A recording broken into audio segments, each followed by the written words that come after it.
Good morning, everyone. Let's start with the new topic, the relevance of anthropology, and the name of the book is Amber and Amber.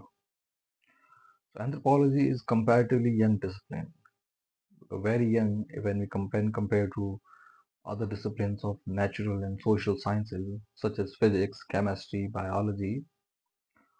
And anthropologists only began to live with people in faraway places or to study the cultures of different nations only in the late 1800s. And the serious participant observation, the serious research work to study other cultures, it only began in late 19th century or the early 20th century. So when compared to our knowledge of other physical laws of nature, of physics, of astrophysics, of chemistry, of cosmology, of nanotechnology, of biotechnology, we know much less about people. So the question comes up here is why in our quest for knowledge of all kinds, of all phenomena that concern us, such as the tectonic upheavals, the geomorphology, the formation of mountains, the courses of river, the working of medicines, the microorganism, the study of flora and fauna, the study of cosmology of black holes and other interstellar objects. So we have put ourselves in a long voyage while studying all these other disciplines. But when we compare it to the study of human beings, we are way behind. So why did we wait so long to study ourselves? The answer, it has been summarized by Leslie White, who has suggested that those phenomena that are most remote from us, that are least significant to us, are determinants of human behavior and they were the first to be studied. And this is the reason for which is that humans like to think themselves as citadels of free will who are subject to no laws of nature. Put simply, this passage means that the phenomena that are not in our proximity or which are not significant to us, they they will be studied more. They will be studied in detail. So the the study of anthropology itself is started with the study of exotic cultures or the cultures of other places or other faraway places. Anthropologists did not start the study with their homes. So this phenomena can easily and beautifully summarizes the the facet of human behavior that we are less concerned about the things that are in proximity. So that's why we study planets, that we study black holes, we study microorganisms, we studied how semiconductors work at room temperature and cryogenic temperature. But the events and the principles that govern us, which are really in our proximity and we face them day in and out, yet we do not study them, yet we have not bothered to study them. It was because of our human nature to study all things that are exotic. Then we cannot discover principle explaining human behavior if we neither believe such principle exist nor bother to look for them. Then the other parameter, the first one is here, the search for exotic things. And the second one is that to study human culture or to study different forms of human behavior, we needed to believe that such differences, such universals exist. And if we did not believe in them and we have not found any differences and this particular objective, it was glaringly visible at that time. The reason for which is the communication network, the transportation, globalization, technological breakthroughs, they are very recent. We can say it's only in last 50 or 60 years that we have come to have that proximity which can be called universal. But before that, we people in general could not move more than 100 kilometers from the place of their stay. So, because of that, they could not know, they could not believe that people of other color, people of other cultures, people who are different from them, people who may have some universal similarities, but they may have some differences from them. So such principle, such belief was not there. And when this belief came about because of communication and technological revolution, people really believed it.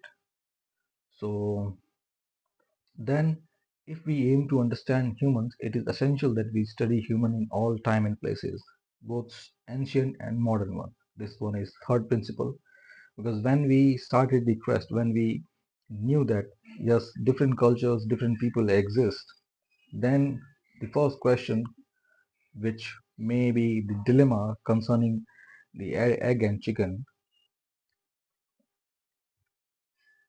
which is which out of two, egg and chicken, which out of two came first?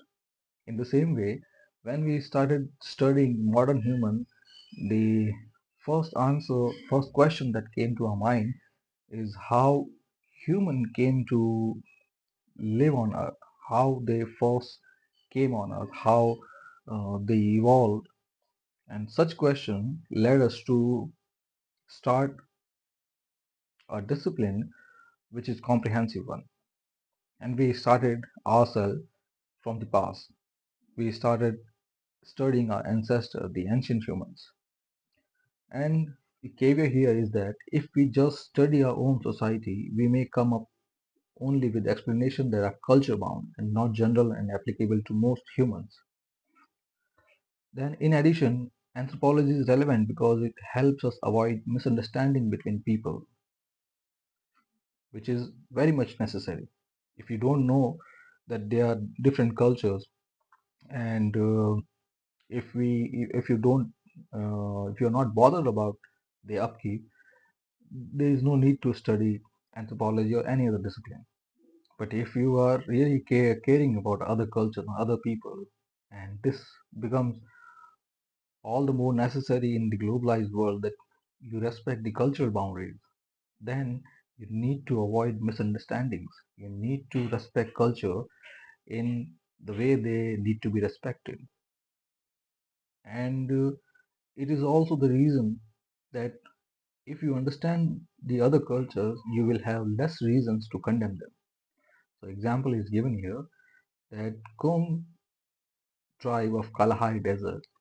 So it might be assumed that they are backward since they wore little clothing, had fewer possessions, live in meager shelters, and do not enjoy or employ any technological niceties.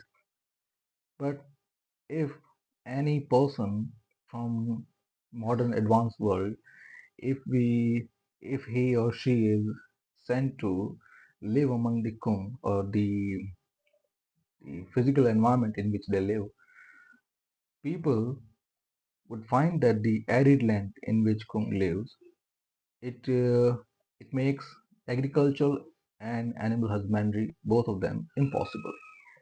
So whoever is sent there, he will readily adopt a nomadic existence. Then, because since their existence is nomadic, they will discard many of their material possessions. So can they can travel easily.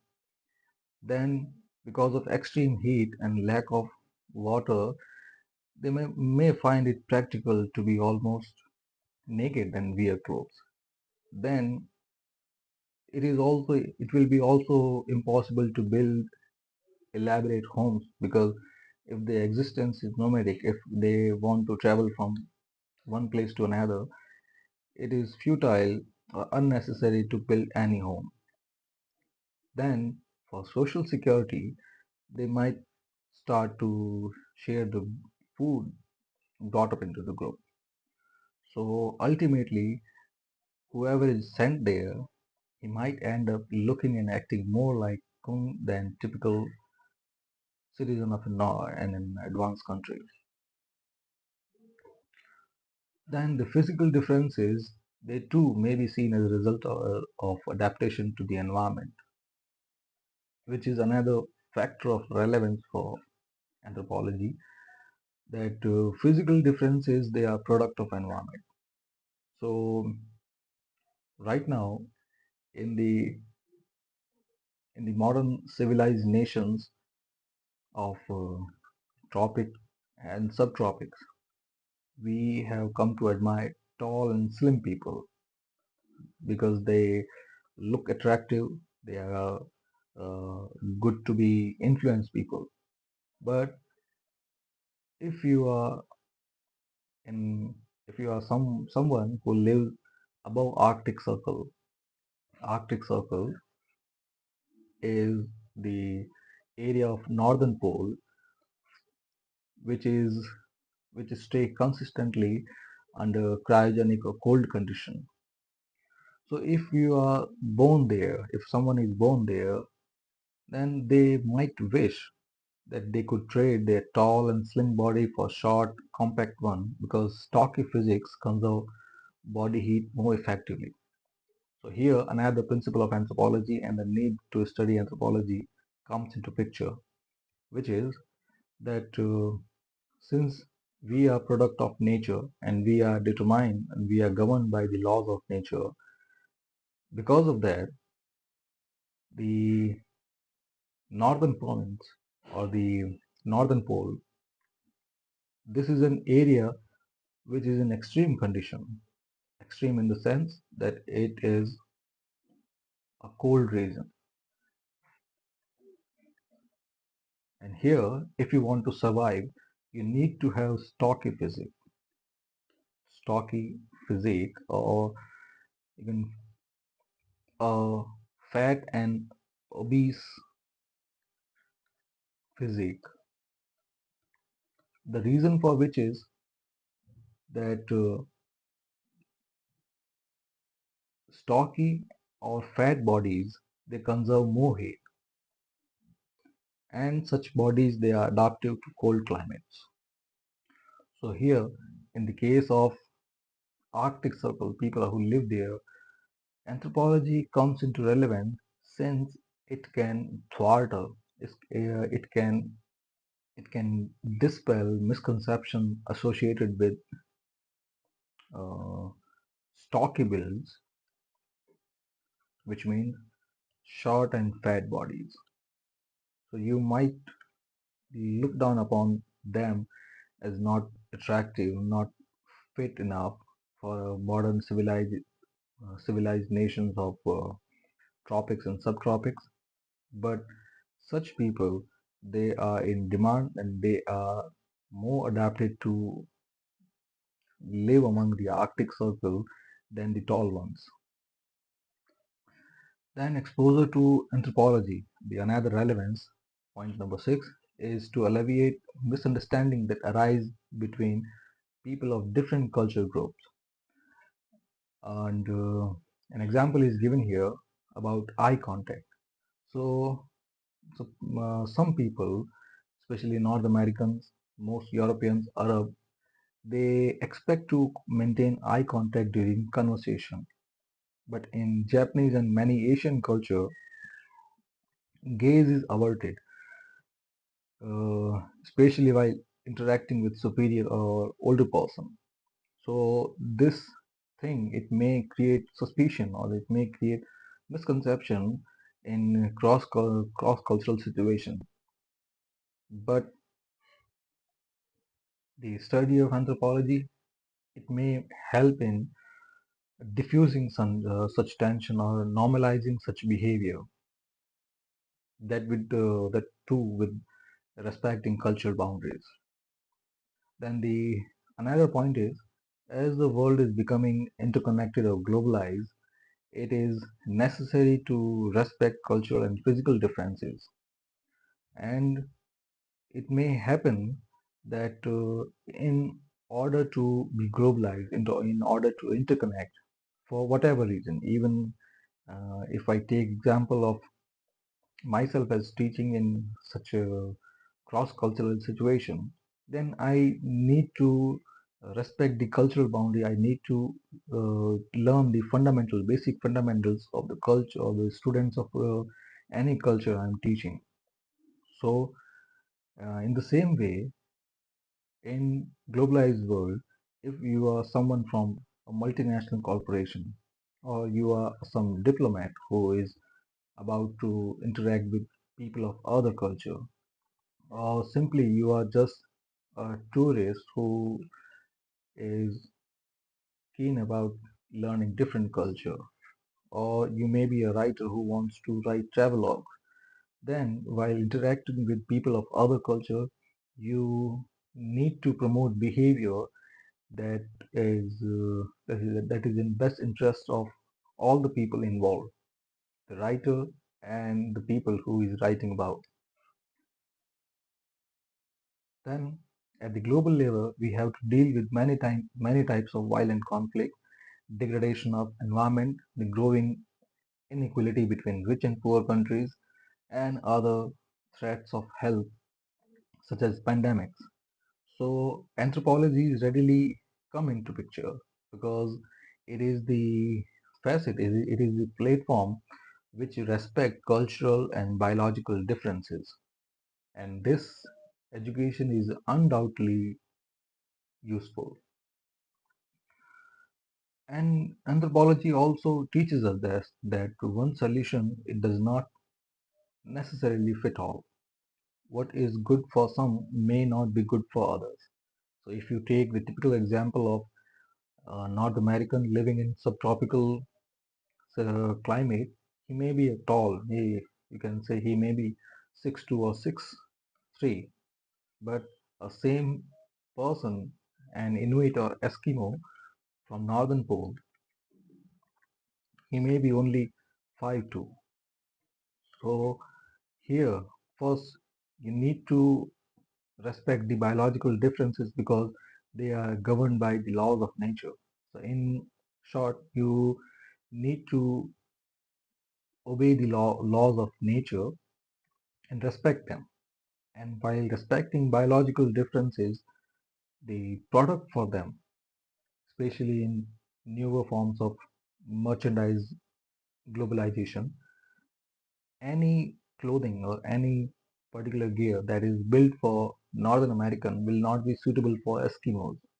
So if you want to sell your product, you need to customize it according to the bodily or physical conditions of the people you are selling it to. And that will be possible only if you respect their both physical and cultural differences, and to avoid any ethical issues.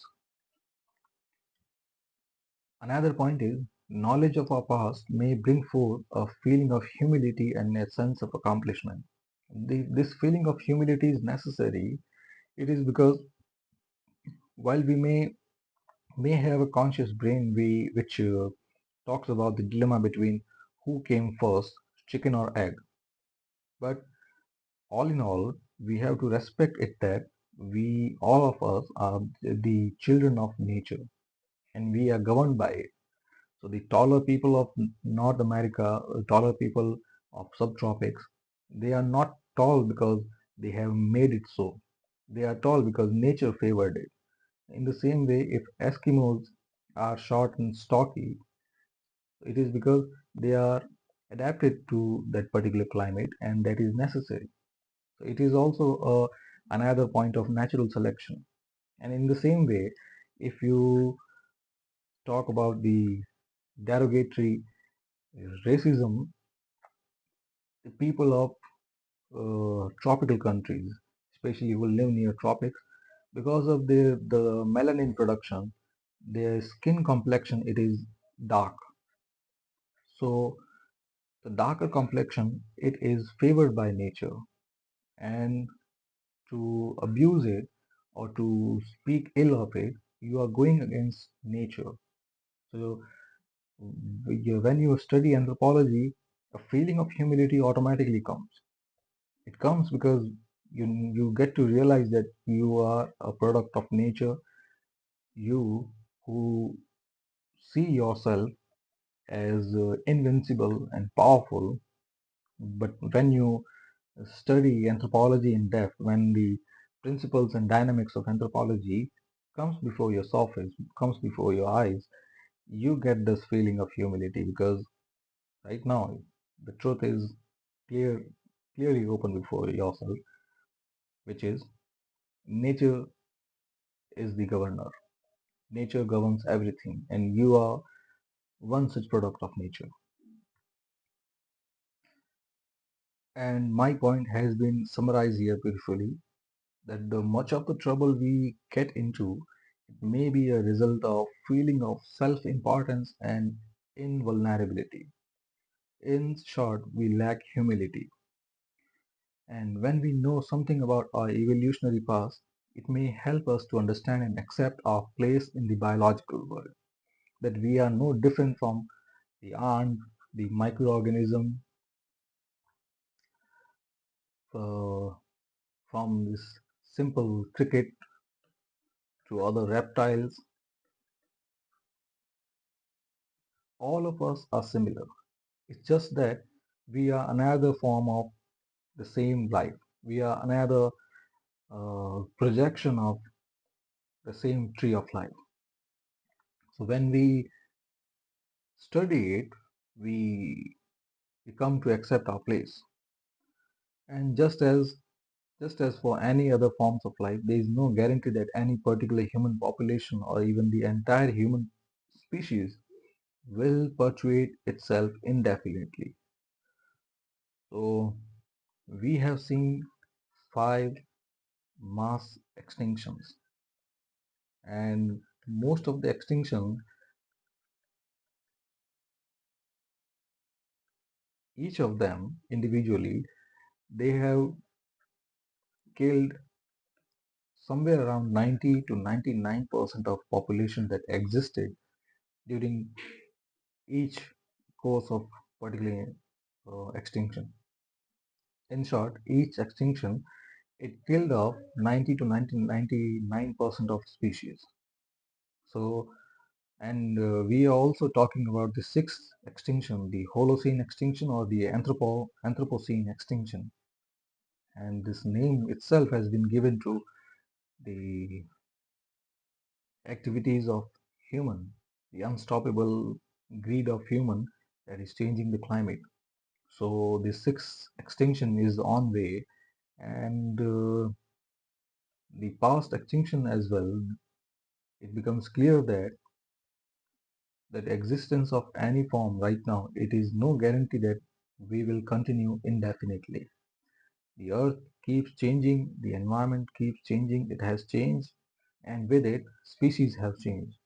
So during the last extinction, the dinosaur got wiped out, and that gave way to mammals to spread out. And we don't know if the next one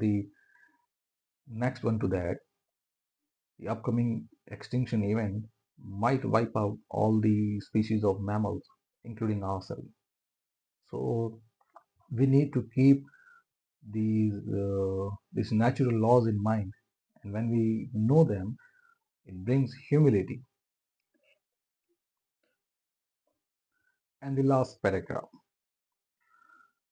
So it has become clear that we are product of nature and the laws of nature work on us, and the same laws they can change, environment can change, and humanity itself can change. But this vulnerability it should not make us feel powerless. When you study anthropology, you also study about the feats that has been accomplished by our ancestors. by the human species as a whole. We have survived onslaught of everything. We have survived manslaughter. We have survived ice ages. We have survived predators. We have survived everything. That's why the human species is ruling the world. It is because of our survival instinct. It is because of that power that we have come to dominate the world. So by means of tools and weapons fashioned from sticks and stone, we were able to hunt animals which are larger and more powerful than ourselves. Then we also discover how to make fire, how to cook our own food, how to domesticate plants and animals, how to establish permanent settlements. We mined and smelted ore to make durable tools. We built cities and irrigation systems and monuments and ships, and we have been able to build everything that could not have been possible just 200,000 years ago. It was the time when the first stone tools were seen in the geographic strata, the Paleolithic time. This was a time of crude stone tools. And when we look at what we have achieved now, the feats that we have accomplished, it is enviable. We have done a lot. We have made it possible to travel from one continent to another in a single day, and we have conquered many illnesses and prolonged human life. We have um, come to increase many socioeconomic factors such as the prolongation of life itself. We have decreased many factors such as mortality, infant mortality, maternal mortality. We have worked on all such socioeconomic factors. And in short, we can say that human beings and their cultures, they have changed considerably over the course of history, and we have been able to adapt to changing circumstances. And the study of all such things, it is done by and it is accompanied by the study of anthropology. That's it. Thank you very much. Kindly subscribe the channel.